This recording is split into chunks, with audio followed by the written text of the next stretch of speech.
Hello, this is Danelle. I'm going to give you a screencast here on Chapter 4 of a 5-part dissertation, and I'm going to show you how it's related to the rubric and also the different ways that you can set it up, and to try to talk you through it so that you can make your organization transparent to the reader, because there's a lot of data, a lot of things going on in this chapter. So the first thing I want to point out is that try to up here say what your data collection methods are. You may have 3 different methods, you may have 1 method, such as interview, and that's fine. But these are data collection methods. These are not methods that are designed to, not the methods like teaching methods or something that you're doing to make a difference in the world, but these are methods that are the data collection methods like survey, focus group, interview, draw a scientist, or whatever. So a number of you already have your methods because we know that, because you've already gone out and you've done the hard work. You've gone out, you wrote the proposal, you gathered data, you've got it together, and now you're trying to figure out, how do I write about it? Well, the rubric has 3 basic criteria. It has an introduction, which you just always have in this chapter and every chapter, but it has, you're going to be scored on the analysis of the results, the presentation of the results, and interpretation of the results. So you're really asking 3 questions. How did you get these data? And that should probably be in the beginning. What is the analysis? What were the steps I took to analyze or code these data, my coding methods, if it was qualitative? And what did you learn? What were the results? And then finally, what do these results mean, particularly in relation to your research questions? Now, given that, and given the fact that you may have different methods, you may have done it in phases, you may have done it a whole variety of ways, I decided to lay out some fairly basic, not organizational patterns for Chapter 4, given that you're going to have different kinds of data. And you might want to think about, these are just typologies, and they hopefully will help you set up the chapter and write it very well. So in first section, you will have all these numbers here, 1, 2, 3, 4, 5, 6, 7, are the pieces that need to appear in this chapter. Your introduction is the same no matter what pattern of organization you have. The first one is organized by the methods. The second one is organized by the people, the different kinds of people you talk to. The third one is organized by the research questions. And the fourth one is organized by kind of data. Is it quantitative or qualitative, or just qualitative? So it's sort of you're going to have to decide what is the organization pattern that makes sense for you. But all of them have an introduction in which you again state the purpose, which should be the same purpose as you had in the abstract in the first chapter. I know it's redundant, but if a faculty member starts reading in the beginning of this chapter, they don't have to go back and try to find that information. Also, it helps you center and make sure your purpose is the same across all chapters, purpose of the study. So, and the second thing you should have is the research question. And particularly in this chapter, what were the questions that you gathered the data around, that you sought to answer? And then you're going to have a transition paragraph or several sentences that tells how the chapter is organized. And that transition paragraph will be, this chapter is organized in this way. So for method pattern number 1, you would say this chapter is organized by the 3 methods that I use to collect data to address this research question.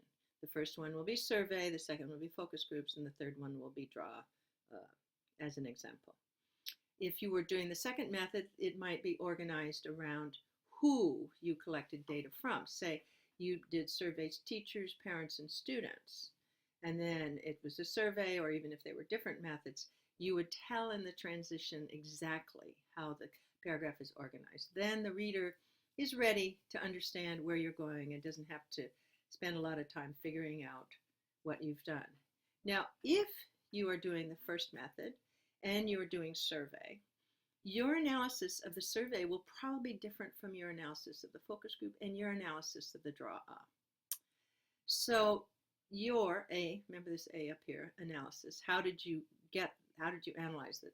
You'll have three different kinds of A's.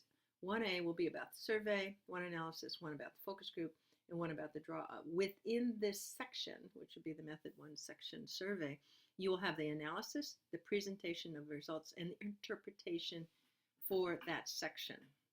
That's sort of, this is close to the data. You present it, and then you say, what does it mean? Then you do the second method, focus groups, analysis, presentation, interpretation. The third method, analysis, presentation, interpretation. That's why this chapter is long.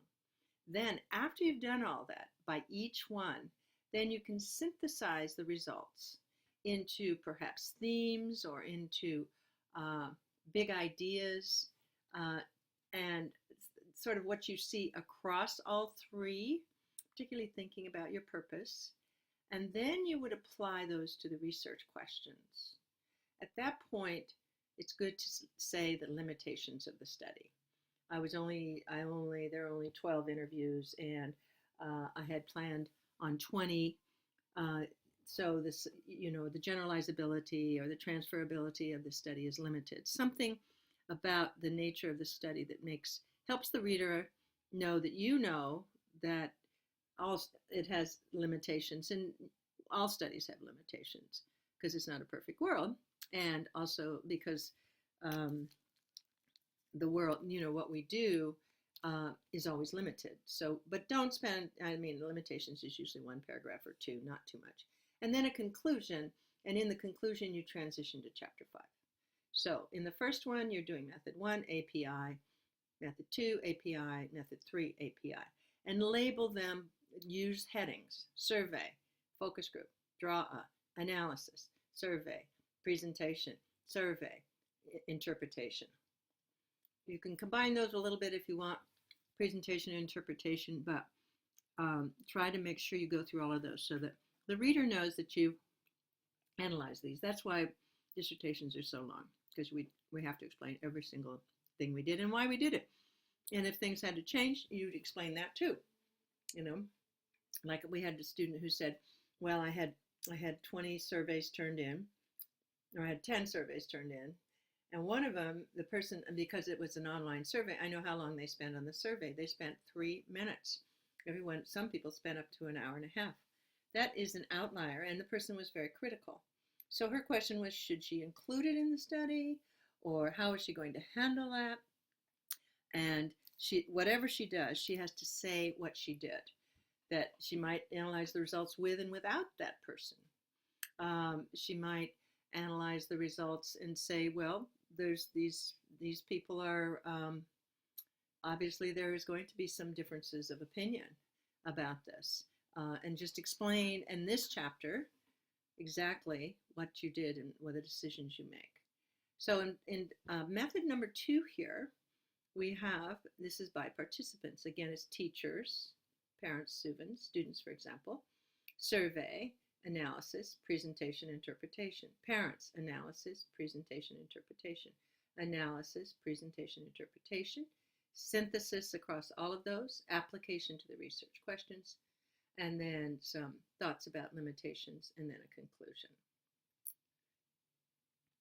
This third method, again, has the intro, purpose, transition. Then the chapter is organized by the research questions. This is pretty good if you have, if your research questions are really distinct and there's not a lot of, and you have different instruments. For instance, research question number 1 for this study used the survey and the focus group. Research question number 2, it was addressed by the focus group and the draw-up scientist or draw reader. Research question number 3 was in the survey. Now, I would suggest that in this method, that this analysis, that's why it's in parentheses, it will actually go right after the introduction. So you would say how you analyze the survey, how you analyze the focus group, and how you analyze the draw right up front. And then when you go into these sections, research 1, 2, and 3, you just do the presentation and the interpretation for each one. Again, you have a synthesis, you have the limitations, and you have the conclusion. The fourth method is mixed methods. Again, you have an introduction, and it just depends. You may identify you might do it quantitative and qualitative, separate. You may find themes in the quantitative, or you may just talk about the results in the quantitative. Again, analysis, presentation, and interpretation. Qualitative data, again, this is the one where you may come up with some themes. Analysis, presentation, interpretation would be underneath each one of those themes based on the coding that you've done of the data. Again, you have a synthesis, you apply it to the research questions, and then you address limitations, and you have a conclusion. So a couple of things to note. Make sure you use these as headings, so that helps you organize and helps the reader know where you are. You can call it synthesis, you can call it limitations, you can call it conclusion. Those would be level 1 headings in this chapter. Tentative, and then down on the bottom of this sheet, of course, is an opportunity for you to think about how you might organize your chapter. It still might be a combination. Like some people say, well, I'm doing qualitative and all I want to do is themes. So that's probably a fifth. And then somebody's doing quantitative all by themselves, and there are no themes, but just results and the research questions. So that would be an extension of pattern or organizational frame number 4. So I hope this helps you think about how to organize chapter 4. I've enjoyed trying to set this up and make this little diagram. I hope it's useful to you. Thank you. And that's the end of the video.